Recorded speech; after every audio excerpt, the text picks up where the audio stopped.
6 or 7 years ago, when Carlin and I were serving in youth ministry in Georgia, I got the opportunity to preach a passage, 1 John chapter 5. And as I read through and studied that passage, verse 4 stood out, that overcoming the world.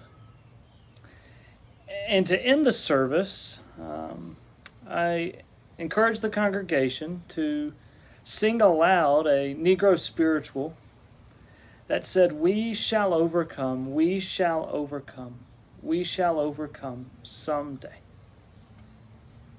Deep in the heart of the South, in places that understands the difficulties of race relations, to look out at a church that is mostly white, but has some multi-ethnic facets to it, to be proclaiming a song sung by slaves probably 150 years ago in that same area, and using their language to be our hope. As I reread today 1 John chapter 5, I was reminded of that and reminded of the truth of that.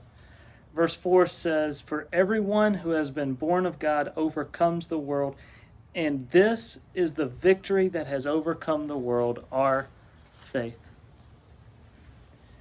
As we sit in a world that is ravaged by sin, that is being overtaken by a disease which is birthed from sin, as we sit and we look into a hopeless horizon so many days, we can be reminded that there is a glimmer of hope, that there is something we can look forward to. And I love how he says that at the end in verse 13. He says, "I write these things to you who believe in the name of the Son of God, that you may know that you have eternal life."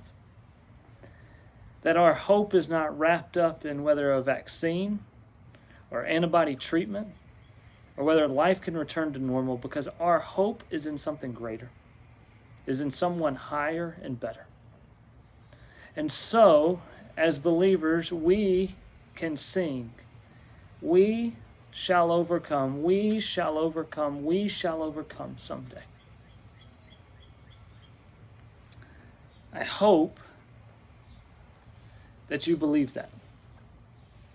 And that, as John reminds us over and over again throughout his book, that those who know Christ, who trust in him, are with the Father, have the Father abiding in them, and know that they will overcome. I hope you're encouraged by this book. It's a fantastic book. We'll be starting in Jonah next week, but I encourage you at some point this weekend to go ahead and reread this book, as it is so impactful and helpful for our faith. We'll see you then.